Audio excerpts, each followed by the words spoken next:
बिस्मिल्लाहिर्रहमानिर्रहीम सल्लल्लाहु अला मुहम्मद। अस्सलाम वालेकुम जी व्यूअर्स, तो कैसे हैं आप? उम्मीद है आप सब लोग बफज़ल खुदा खैरियत से होंगे। तो आज मैं हाज़िर हूँ आपके साथ एक नई वीडियो लेकर, जिसमें इंशाल्लाह ज़वजल मैं आपको बनाना सिखाऊंगी एक खूबसूरत नए स्टाइल का फ़्रॉक, जिसको 3 स्टेप्स फ़्रॉक भी बोलते हैं और लेयर कुर्ती भी बोलते हैं और फ्लेयर्ड लेयर फ़्रॉक भी बोलते हैं, टियर्ड फ़्रॉक भी बोलते हैं। तो इस तरह इसके कई नाम हैं। तो इंशाल्लाह अज़्ज़ा वजल मेरी पूरी कोशिश होगी कि आपको अच्छे से समझा सकूं। तो आएँ शुरू करते हैं जी। ये सबसे पहले मैं ये फ़्रॉक की पेटी की कटिंग कर रही हूँ।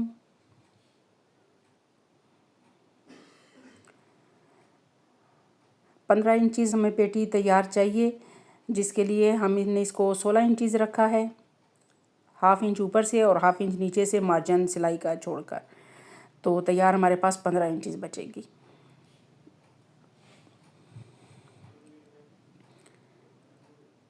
तो ऊपर से ये गले पर 3 इंचज़ पर निशान लगा लिया है। इसकी कटिंग पेटी की कटिंग सेम इसी तरह होगी जैसे हमने कमीज़ की कटिंग की थी। पहले भी मैंने आपको एक वीडियो में सिखाई है वो तफसील से कटिंग। तो अगर आपको वहाँ से नहीं भी समझ आई तो आप यहाँ से भी देख सकते हैं। तो ये तीरे का निशान लगाया है मैंने, तकरीबन पौना इंच इसको डाउन किया है तीरे को, और 7 इंच तैयार तीरा चाहिए तो 7.5 पे निशान लगाया है, और कंधे का निशान 6.5 इंच पर लगाया है।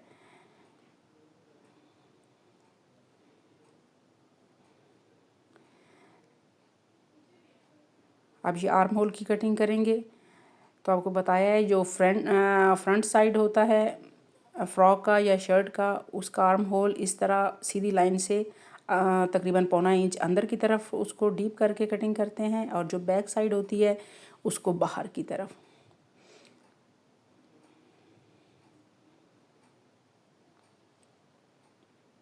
और यहाँ जहाँ से हमने चेस्ट की फिटिंग की सिलाई लगानी होती है उस पॉइंट पर आकर ये दोनों को मिला दिया जाता है।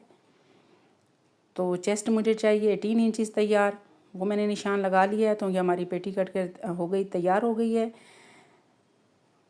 कमर से मैंने उसको 16 इंचज़ पर रखा है, 16 इंचज़ तैयार चाहिए तो 18 इंचज़ रखा है, तो जो तैयार होकर 16 इंचज़ रह जाएगी। ये बाजुओं की भी कटिंग कर ली है, सिंपल जैसे बाजू की कटिंग की जाती है इसी तरह से। आगे से जैसे हमने कंधे की कटिंग की थी थोड़ा डीप करके, इसी तरह बाजू की भी कटिंग कर लेंगे। तो जो नीचे उसका बनेगा घेर फ्रॉक का, उसकी कटिंग कुछ इस तरह से होगी। ये 3 स्टेप्स होते हैं, इनको एक जितना नहीं काटा जाता बल्कि सबसे ऊपर वाला स्टेप छोटा, फिर उससे नीचे वाला उससे बड़ा, फिर उससे नीचे वाला उससे बड़ा। ये आप अपने कपड़े के अकॉर्डिंग रख सकते हैं, खुला और जो बड़ा छोटा रखना होता है। लेकिन ये याद रहे कि पहले स्टेप से जो जितना दूसरा स्टेप बड़ा रखा है इतना ही तीसरा भी रखना चाहिए। तो ये मैं सबसे पहले ये बाजुओं को कर रही हूँ रेडी। इनके आगे मैंने लेस नहीं लगाई, ये सिंपल सा शलवार का पीस लेकर उसके मैंने स्कैलप्स बना लिए हैं।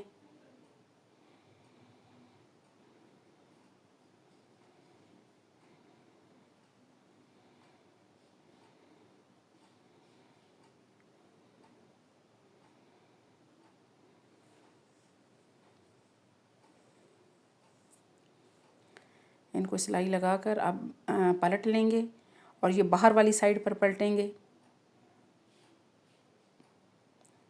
इसी वजह से मैंने बुकरम कपड़े वो शलवार वाले कपड़े पर चिपकाया था, क्योंकि इसको मैंने बाहर की तरफ पलटना था। तो ये पलट कर अब हम इसके एजिस पे सिलाई लगाएंगे। पहले जिधर हमने वो स्कैलप्स बनाए हैं गोल शेप में, उस तरफ सिलाई लगा ली है, फिर अंदर वाली साइड पर सिलाई लगा ली है। ये दोनों स्लीव्स तैयार हो गई हैं।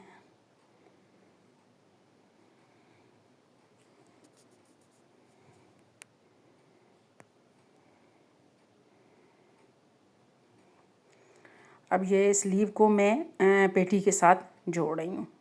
पेटी मैंने पहले से तैयार कर ली थी, इसके ऊपर मैंने कोट कॉलर बनाया है, जो कि मैंने इससे पहली वीडियो में बनाना सिखाया है तफसील से। आप उसमें देख सकते हैं मेरी वीडियोस में, और मैं इसके डिस्क्रिप्शन में उसका लिंक भी डाल दूँगी, वहाँ से भी आप देख सकते हैं अगर आपको कोट कॉलर बनाना है तो।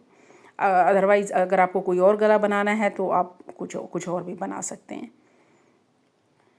ये स्लीव्स मैंने उसके साथ पेटी के साथ सिलाई कर दी हैं, वो हमारी तैयार हो गई है। अब ये नीचे जो उसके हमने लेयर्स बनानी है ये वो हैं। पहले मैंने सबसे ऊपर वाले 2 स्टेप्स लिए हैं, यानी कि एक आगे वाला और एक पीछे वाला।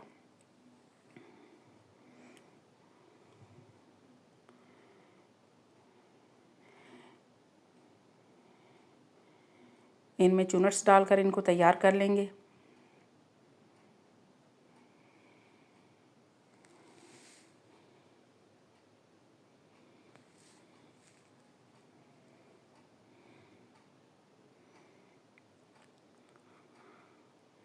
इस तरह से दो दो जो लेयर्स हैं वो हम तैयार करके अलग-अलग रखते जाएंगे, ताकि हमें सिलाई करने में आसानी हो और उस वक्त आपस में ये मिक्स अप ना हो। क्योंकि जब चुनटें डल जाती हैं तो उनको मेजर करना थोड़ा मुश्किल होता है, अंदाज़ा लगाना कि ये छोटा कौन सा है और बड़ा कौन सा है। वो फिर आपको पूरा मेजर करना पड़ता है तो ही पता चलता है। तो आप दोनों स्टेप्स, एक फ्रंट और एक बैक का, ये सब अलग-अलग रखते जाएँ।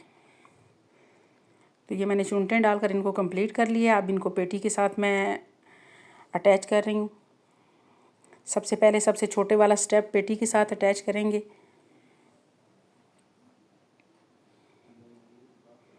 आगे भी और पीछे भी।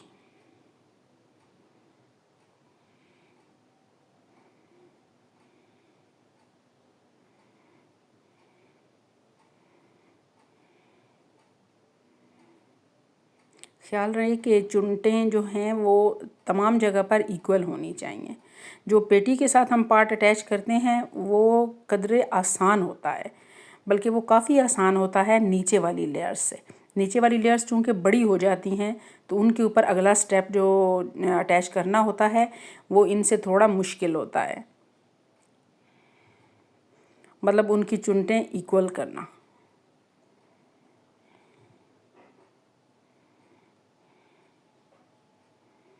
ये देखिए मैंने ये चुन्नटें पहले से सेट करके रखी हैं, लेकिन इसके बावजूद फिर साथ साथ भी उनको सेट करना पड़ता है।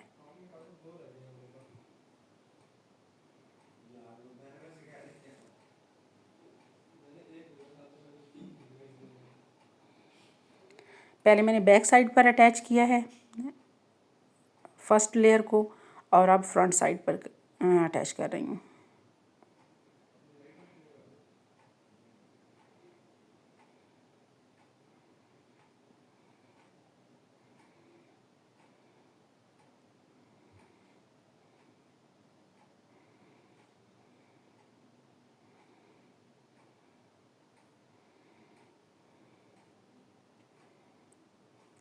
अब ये दूसरा स्टेप पहले स्टेप के साथ अटैच कर रही हूँ।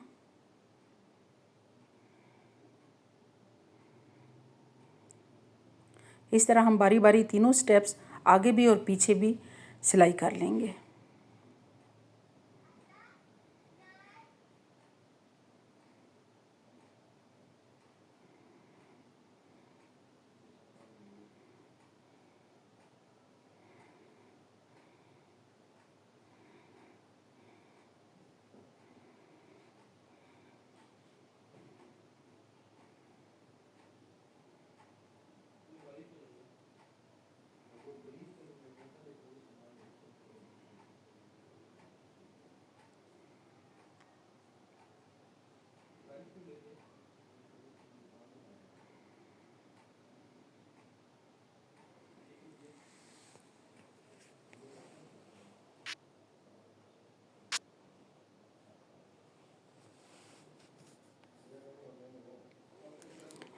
जी सारे उसके लेयर्स मैंने उसके साथ अटैच कर लिए हैं पेटी के साथ, और अब हम साइडों वाली सिलाई लगा लेंगे।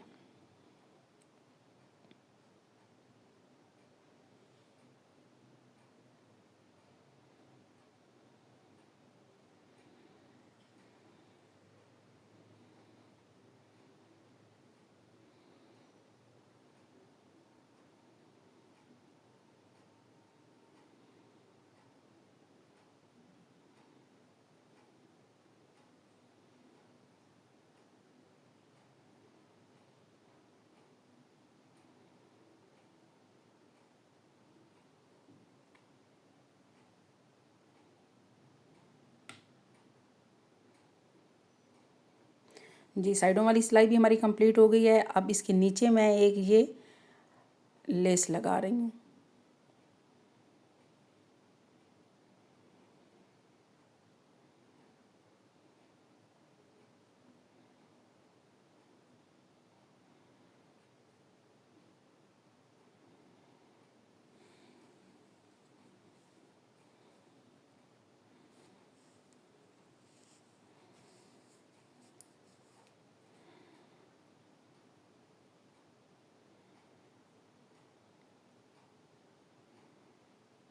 जी तो ये हमारा फ्रॉक सिलकर तैयार हो गया है।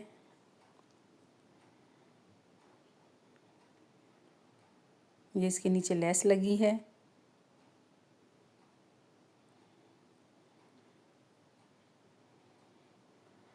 और ये इसकी तीनों लेयर्स हैं। और ये इसकी पेटी पर मैंने कोट कॉलर बनाया था।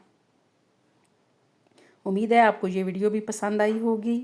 अगर पसंद आई हो तो प्लीज़ लाइक और सब्सक्राइब ज़रूर कीजिएगा। तो हाज़िर होते हैं इंशाल्लाह नेक्स्ट वीडियो में कोई नया डिज़ाइन लेकर। तब तक के लिए इजाज़त। अपना बहुत सा ख्याल रखिएगा। अल्लाह हाफिज़।